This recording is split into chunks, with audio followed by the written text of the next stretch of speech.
So we just heard from some folks from southwestern Pennsylvania.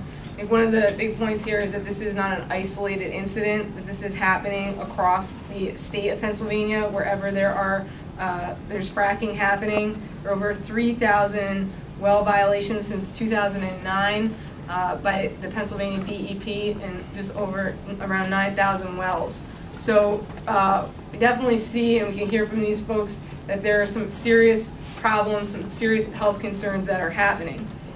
Next up, we have a group from northeastern Pennsylvania, which is an entirely different part of the state, who are experiencing very similar problems with water contamination, health issues, and the bullying of the gas industry. Matt Manning lives with his 4 generations of family, including his father, their children, their grandchildren in Franklin Forks, PA. They own their house and their water has gone bad, and since that time their house is basically worthless and they are stuck living in that residence. So up next is Matt, and then we'll hear from some others from northeastern Pennsylvania. How you doing? My wife and I purchased our home in November of 2010, and December 6th of 2011 our water went bad. 2 days before that, go figure, they fracked a well 4,000 feet behind our house. There was 4 homes affected right in that area. We contacted the DEC and the gas company, and the DEC came out and they did some tests. They did methane tests of our faucets in our home. They did water tests. They took the tests at our water faucets, and we had so much methane coming out of our water faucets that we could not use our kitchen stove. We had to go out and buy a hot plate to cook on. We could not use our furnace to heat our home. We had to shower with the bathroom door open. I have a house full of girls. We had to shower with the bathroom door open, the window open in the middle of December, with the fan running because the methane choked you. And you know, so I'll help you if you decide to have a smoke in the shower, you were really in trouble. The DEP came out and tested, and the first test that they had, we had very high levels of methane. We also had high levels of different elements and heavy metals.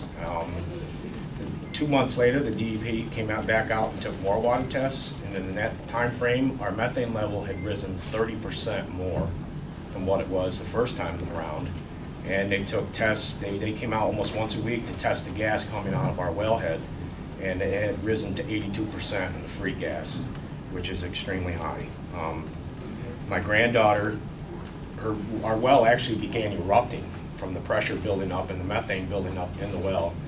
And we used to let the water trickle because it would keep the well from erupting and turning my water completely black. We had to bathe in it. It was 4 months before the DEP did anything about it and actually made the gas company come in, and with good help from our good neighbors who enforced this and pursued the issue, we finally were brought replacement water, a water buffalo. We were never offered any drinking water whatsoever. We had to go out and buy that.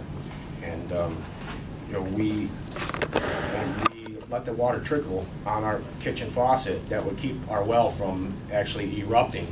So after a couple days, the water would clear up a little bit, and you know, you didn't want bathing in it. It looked like sewer water and it smelled like sewer water, not to mention the high levels of methane.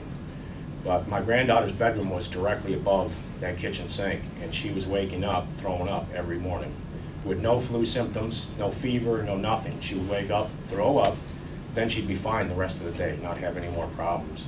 We had a female cat that had 2 litters of kittens that were both completely born dead.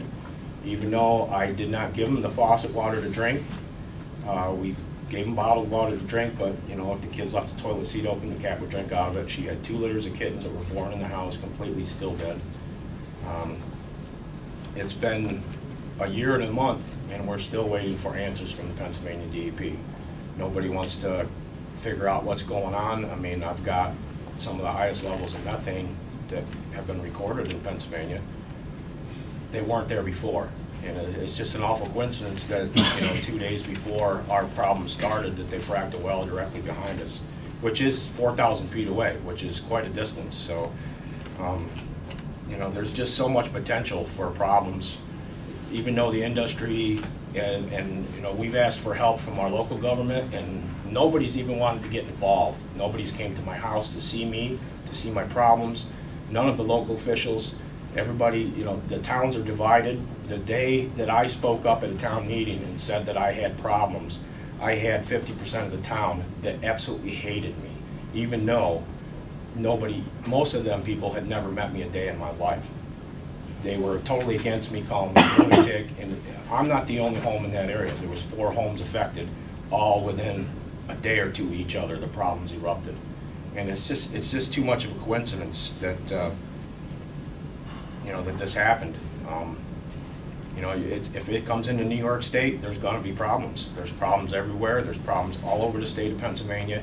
There's a lot of people who are afraid to mention their problems because of the harassment. I've been personally harassed. I've been followed by gas workers to my job, tailgated, almost pushed off the road.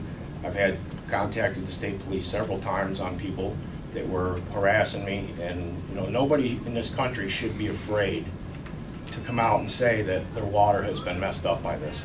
This is the USA. This is just total BS, if you ask me. I've never owned a home until that year. That was the first home my wife and I had been able to buy.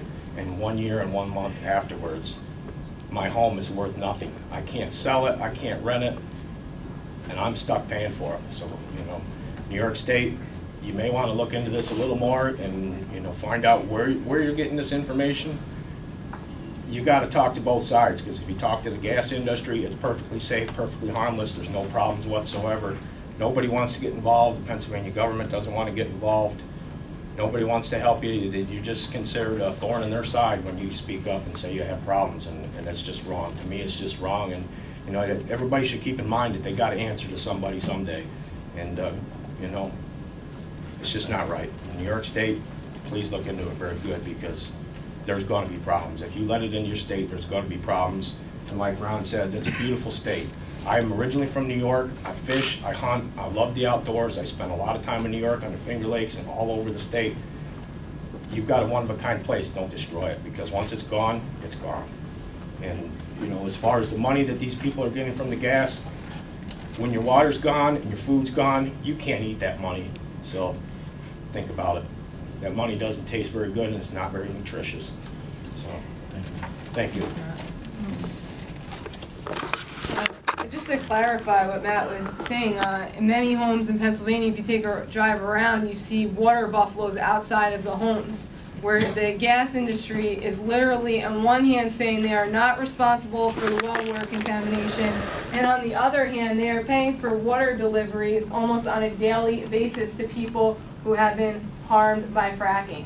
So I mean, that's just the start of the kind of levels of harassment, contamination that we're seeing across Pennsylvania. That, again, thank you to all of our participants for coming all this way to share their stories and warn their fellow New Yorkers.